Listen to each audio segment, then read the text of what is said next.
Aula 19 do curso React Essencial e Acelerado, título, exemplo jogo da velha, os componentes. Bom, então nós partimos daquela estrutura que nós vimos lá na aula anterior. Né? Então o nosso jogo da velha será composto por esta coleção de componentes. Então vamos tratar para que serve cada um deles, qual é a finalidade de cada um deles. Né? Muito bem, então iniciando por aquele componente que agrega o conjunto, que é o componente app.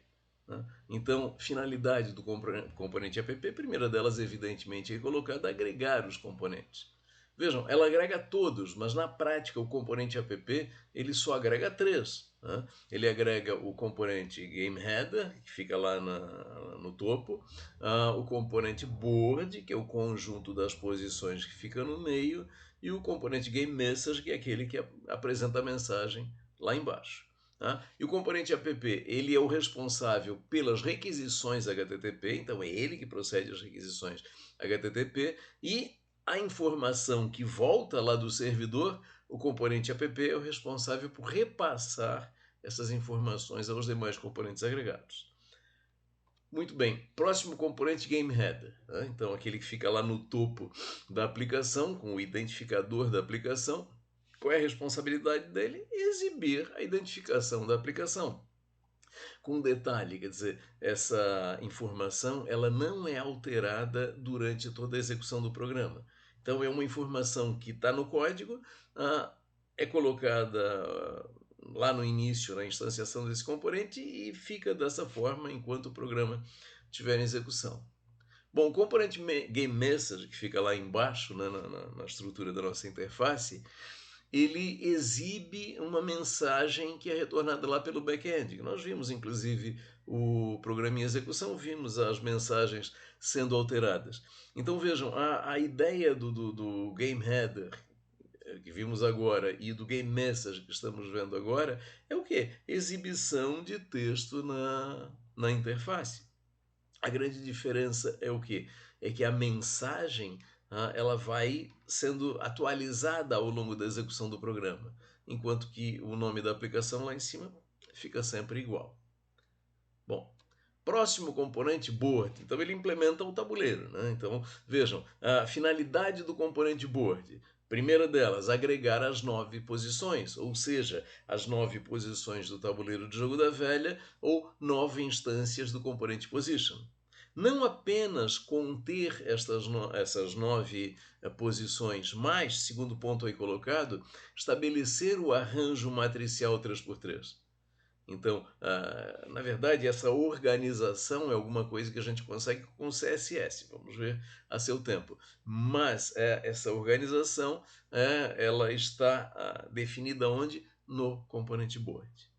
E, finalmente, a finalidade de intermediar interações entre o componente app e o componente position. Então vejam, app é o componente pai que agrega todo o conjunto, né? Board é um componente filho de app, né? E em relação ao app, o componente position é um componente neto.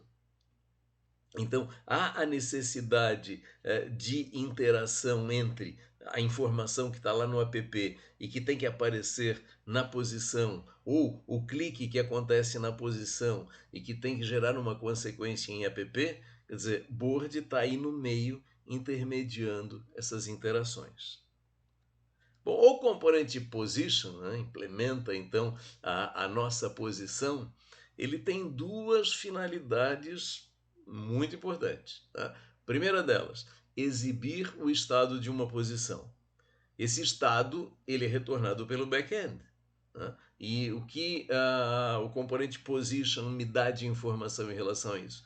Que a posição ou está vazia ou está ocupada. Nós vimos o programa em execução, nós vimos que ela pode estar ocupada por uma peça branca, que é do usuário, desculpa, por uma peça branca, que é do programa, ou por uma peça vermelha, que é do usuário. Então é isso que o componente position mostra, a informação que ele me entrega na interface. Mas mais do que isso, segunda finalidade do componente position, responder às ações do usuário.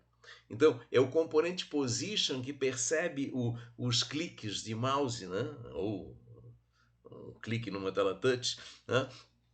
E que passa essa informação de que, olha, o usuário selecionou a casa central, o usuário selecionou a casa superior esquerda. Então, o que ela vai fazer? Ele tem que responder a essa ação do usuário de seleção de uma posição da sua posição, porque um componente position é uma posição, isso vai ser passado lá para o componente app, com a identificação de qual posição foi selecionada. E daí que a gente vai ter a dinâmica do nosso programa em execução. Mas vamos ver isso a seu tempo. Bom, e finalmente, a modelagem estrutural da aplicação, que acidentalmente eu acabei passando.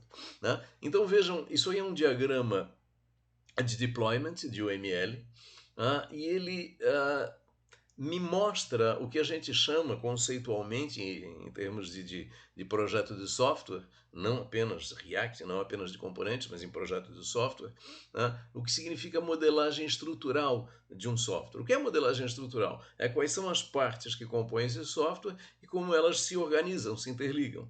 Então esse diagrama mostra exatamente isso, quais são os componentes da nossa aplicação. Então aí estão todos os componentes, e como é a interligação entre eles, a organização. Então nós vemos aí o componente app agregando o conjunto, board agregando as 9 posições. Então nota como esse diagrama, que é um diagrama de UML, ele mostra muito bem aquilo que nós vemos aqui em cima na implementação da interface do programa. Então, diagramaticamente, a gente está vendo a organização de componentes que reflete exatamente a implementação da interface. Muito bem, então isto, modelagem estrutural. A partir da próxima aula, a gente vai começar a tratar modelagem dinâmica, mas isso deixa para mais tarde. Bom, então o objetivo dessa aula foi exatamente a apresentação do conjunto de componentes, para que serve cada um deles, e a modelagem estrutural da nossa aplicação. Isso é tratado no capítulo 7 do nosso livro, nas seções 7.1 e 7.2. E essa aula nós encerramos aqui.